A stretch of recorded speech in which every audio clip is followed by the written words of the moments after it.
Hi, I'm Perry Atkinson, General Manager here at theDove. Hey, check out our other videos and check out our website at theDove.us.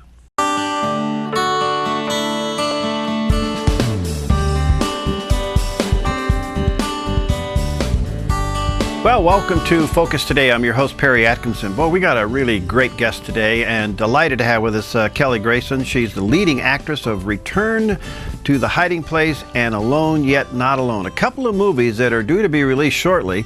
And we want to talk to her about the movie and learn more about the message of faith and perhaps even the message of suffering. Kelly, nice to see you. Hi. Thank you so much for having me. Oh, great. Well, nice to have you. These are a couple. Let me get this straight now. The first one is going to be The Hiding Place, and that's coming out May 23rd, and then Alone and Yet Not Alone is coming out June 14th. Is that right? I believe so, yes, sir. Oh, that's great. Well, tell us about these movies. Let's start with The Return to the Hiding Place, and give us a little synopsis of the film. So Return to the Hiding Place, you may have heard of The Hiding Place. Right. Was a film about Corrie ten Boom. So this is sort of a parallel story. It's kind of the same story, but from a different perspective. It is based on the book written by Hans Polé, which I believe was her nephew. And it's the story of the resistance workers, basically the young people who were the ones who organized and orchestrated and, carried out the missions, saving the Jews, getting them from safe house to safe house through the different raids and that kind of thing. So it's such an amazing, amazing story of heroism and self-sacrifice. What did you learn from this film and your role? Well, I think, everybody can relate in their own time in history to suffering and heartache and those kinds of things. Obviously, it's different depending on what time in history you are. But I think to think about and really want to know in your own life, like we see in the example of these young people, what is it that you're willing to live for? And is there anything that you're willing to die for? And if you can think about those things in your own life and just be anchored in some of those principles, thoughts, beliefs, that's really going to sustain you through so many hard times. The other thing, too, for me that was so inspiring, when I watched this film, I was able to watch it because, like a recent cut of it, because it was shown at the Sundance Film Festival. It's actually been winning awards all across the nation. I think it's won 18 different film festivals so far. And it won the Bel Air Film Festival, and it was the first time in the history of that film festival that a film has been awarded 3 separate awards, one film, so the Triple Crown. And so Best Director, Best Cinematographer, and Best Feature. So the Bel Air Film Festival brought it to Sundance for a special screening, and I was able to watch it there. And what an inspiring, incredible message. And I think to see these young people who were willing to sacrifice their lives for perfect strangers is so inspiring. And it makes you walk out of there thinking, I want to be part of that very small percentage of society that actually makes a difference, that stands up for something they believe in and affects change. Wow, that's powerful. So how did this impact your own faith?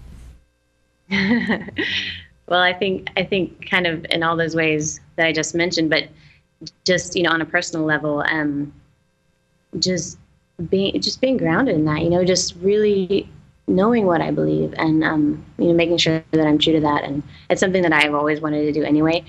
But it definitely was inspiring to keep that up and just realize the impact that you can have if you're willing, to make the sacrifices. If you're willing to be that small percentage of people who can lay down their lives for others and impact culture. Wow. All right, let's move over to Alone Yet Not Alone. It did get some pre-publicity just on the nomination for the song, and that's kind of an interesting twist how that got all through the Oscars. But how did you come to get this role? Well, I've actually been really blessed to be able to be a part of so many films that are messages that I believe in and that I love.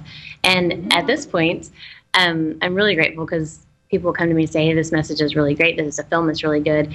And, we think you should be the lead or that kind of thing. So I do get that sometimes, and that's fun. So I was more a part of Alone Yet Not Alone from the development on up, which is actually a really great role or a way to be involved in projects that you like. It's really hard to find projects that you believe in, that you're willing to spend your time on, and and that you're proud of at the end of the day.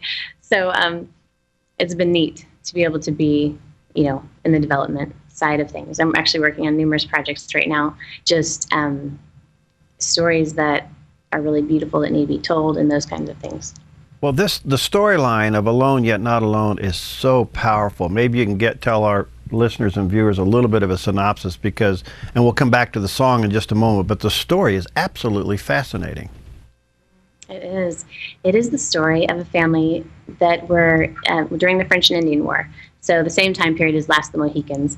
And it's basically the story of a family who are caught in the wake of this, tragic time in history. And their family's massacred by the Indians, and the daughters are taken captive. So a couple of the family members weren't at the home that day, and so they survived, but everybody who was home except for the two little girls were massacred, and the little girls were kidnapped and carried hundreds of miles, or not really carried, wasn't very gentle, I don't think, but they went hundreds of miles, to a whole other part of the country, and they were kidnapped and raised in an Indian village. So it's essentially their story of faith, hope, and survival. Tell us about the song, because those of us who attended the NRB, Johnny Erickson Tata came out and sang the song.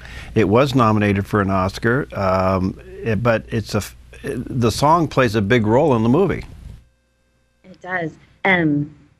It's a beautiful song, first off, and I think what a surprise for it to be nominated. That was definitely something that I didn't anticipate, and I think, then obviously then that it got rescinded was even more of a surprise. But I think it's been so awesome, because it's been publicity that would not have ever been, had by the film. And also it drew lots of attention to Johnny and her ministry, which I think is so powerful. But it is an incredibly integral message to the film, which I've actually heard is one of the criteria for a nomination. I actually didn't really know anything about how songs get nominated, but being a little bit in the mix here the last little while has educated me a little. So basically, one of the criteria, I believe, for a song is how integral it is in the story. And this song, you could not be more integral. It's sort of beginning, middle, and end. It's kind of what sustains them throughout.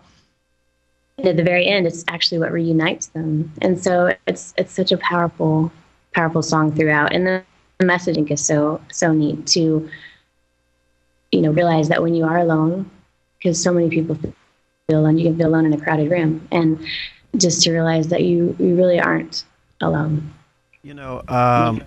As an actress, are you encouraged to see more films like this that have certainly a message of faith and hope in their storylines to become more popular and demanding in the industry?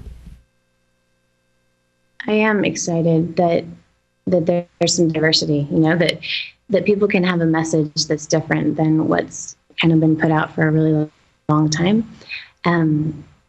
Because there are messages of hope and, overcoming and endurance and sacrifice and living for something bigger than yourself that need to be told, that need to inspire people. I think so much of life, so much of, problems and pain is a lot of introspection. I think if people can look beyond themselves, look at other people and their pain and their hurt, and reach out and try to make a difference, that it will actually help them, with their own areas of suffering as well, to be kind of external and reaching out. So I'm very encouraged to see, films that give a different message, give an inspiring message, give a different way, different perspective on here's a way of living also. And I think another thing for me is any film that makes you think on your own, any project, any media. I mean, media is such an incredible medium of influence. And so much of our society, I think from the time people are very young, they're kind of groomed to, well, this is what you're told and here's how you should react. And I believe it's really, really important for people to think on their own, think for themselves. What is it that I believe in, why? And so any kind of entertainment or media that stimulates personal thinking and, coming to your own conclusions and that kind of thing, I think is very valuable. Well, Kelly, congratulations, and you're a delight to talk to. And let me just say to our viewers and listeners, return to The Hiding Place. The limited release will be beginning May 23rd, and then Alone Yet Not Alone is coming out June 14th. A couple of more movies you're going to want to be keeping your eye open for, and very well done. And we've had the high honor today to talk to the leading actress. So thank you, Kelly. Best to you, and keep up the good work. Awesome. And hey, can can I just put in a little thing? Look at my website because I've got more films coming out too, and you can follow my work. So it's kellygreyson.com, KELLYGREYSON.com. And there's a bunch of projects that I've been really excited to be a part of that hopefully will be coming out in this next year. That's wonderful. All right, kellygreyson.com. Thanks, Kelly. Thank you. God bless you. We'll be right back.